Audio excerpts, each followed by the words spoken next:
Hello everyone and welcome back to IMO Reviews, and today we have something special for you that required a little bit more than just a Letterboxd review. For those of you who don't know, I do have a Letterboxd account where I quite regularly post reviews and ratings of the odds and sods that I watch in my downtime. I don't just watch the new stuff, sometimes I chuck on an easy watch, or I like to explore cinema and deepen my knowledge, tick off some classics that I really should have seen by now so I don't feel like a fraud. But because Chinatown isn't exactly a hot topic right now, it's easier to just do a Letterboxd review on it instead. Check out the link below if you're interested. Anyway, last night I finally sat down to watch the original 1995 Mamoru Oshii anime, Ghost in the Shell, and holy shit, we have got to talk about this one. I am going to be going well into spoilers, kind of have to with this one, so if you have not yet seen the film, please leave the video now, check it out, and come back later. Trust me, you'll thank me for it. For UK viewers, Ghost in the Shell is currently available to watch for free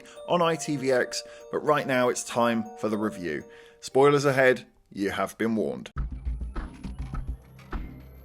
In synopsis, Ghost in the Shell depicts a futuristic 2029 Japan, where humanity and technology have practically leveled out with one another. Almost everyone has a cybernetic enhancement in one way, shape or form. Whether it be big, small, just one or two upgrades, or the whole damn thing. Some even being cyborgs like our main character, Motoko Kusanagi, or the Major. The Major works as a government agent for District 9 and has been tasked with bringing down a cyber criminal called the Puppet Master, a rogue program from District 6 that can hack into the minds of others, falsify their memories and beliefs, and have them do his bidding. The title itself, Ghost in the Shell, is quite on the nose in what the film is going to be about. A ghost is essentially your humanity. The film regularly refers to it as a ghost, which does make sense. A ghost could also translate to a spirit, if you will, or even a suggestion of what remains when you're gone. Your mental existence, for lack of a better term. The shell, on the other hand, being your physical existence, your body, the vessel in which your mental existence operates within.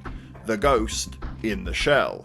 The you inside you. And the main question amongst many that Ghost in the Shell is proposing is what exactly makes you, you. In the instances of the film, if the shell can change and the ghost can be hacked and the memories can be changed, at what point is it still you? Ghost in the Shell is very much presenting the Ship of Theseus idea. If you didn't know, over years of rust and damage, every square inch of the Ship of Theseus was replaced. Exact same size, shape, colour, weight, exactly the same.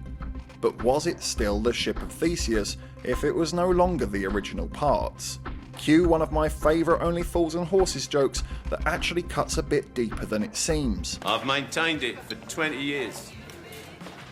This old broom has had 17 new heads and 14 new handles in its time.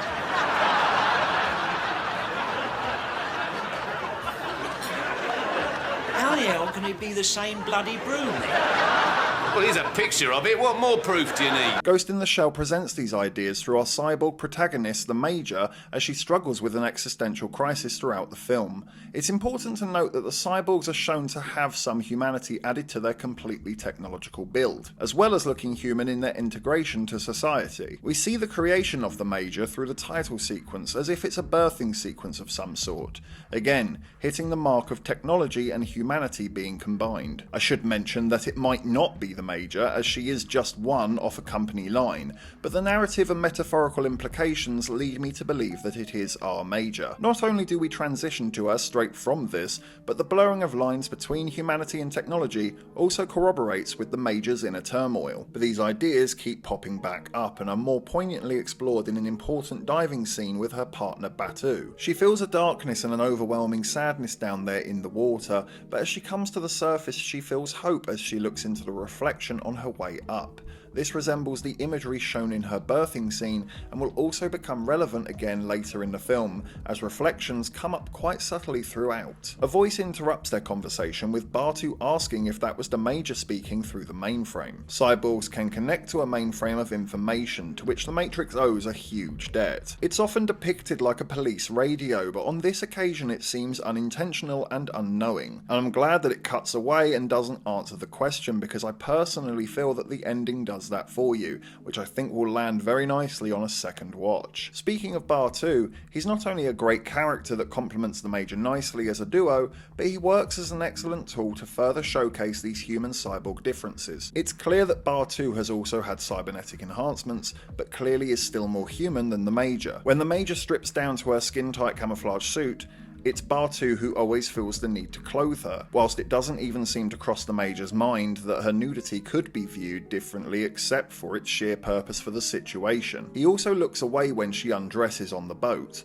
again portraying that human nature in Bartu as well as the sheer lack of it in the Major. She isn't doing this to be a dick tease, she's doing it because she can't comprehend it being something sexual. It's not in her nature, or should I say, programming. There are also excellent human-cyborg comparisons between Togusa and the Major, the human with the big standard pistol. But the Major keeps him on the team because of those natural human qualities, and explains it far better than I ever could, with a wonderful piece of dialogue that again becomes quite profound later on in the film. さあ、前から聞いてみたかったんだけど、なんで俺みたいな男を本庁から引き抜いたんです？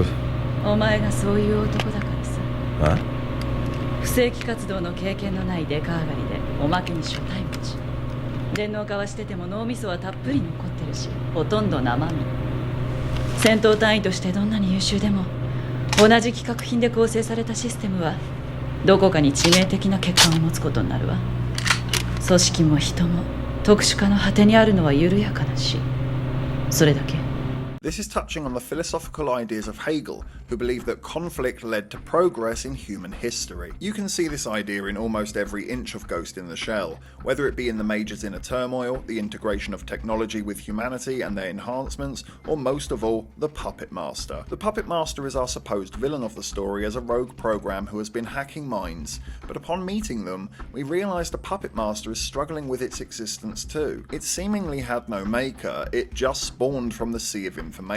And if information is not only real but powerful, what exactly is the Puppet Master? Are they real? Are they human? All that it truly knows is that it is capable of thought, and therefore it must be something. It's a classic I think, therefore I am. The Puppet Master slowly becomes less of a villain and somewhat more of a wounded creature that fears its own extinction, floating around between temporary hosts looking to be more than it is. And just to add to those themes of identity crisis, Ghost in the Shell is surprisingly ahead of its time with themes of gender swapping, with the Puppet Master, a male voice coming out of what is very clearly a female cyborg, a temporary host for its needed survival.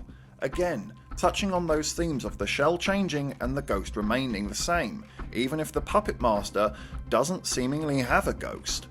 Or do they? After some more wonderful dialogue from the Puppet Master, the Major willingly merges with them to become something new, something more, as Bartu puts their new combined ghost in the shell of a young girl who sets off on a new life, returning to the philosophy of Hegel, with two opposing sides merging to build something better in the aftermath. When I was a child, my speech, feelings, and thinking were all those of a child. Now that I am a man, I have no more use for childish ways.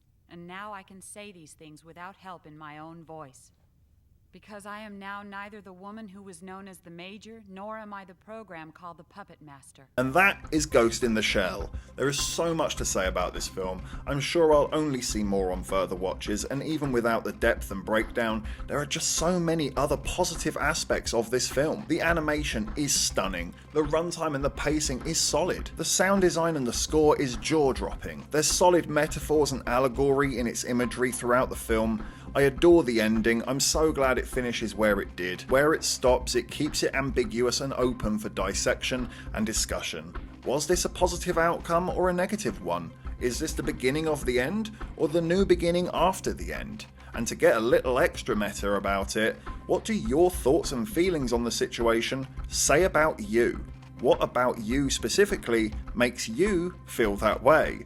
Is it even you experiencing that feeling, or are you a byproduct and servant to the feeling itself? It's enough to make you want to take a lie down, but nonetheless, Ghost in the Shell gets an 11 out of 10 and becomes the latest inductee into the IMO Hall of Fame.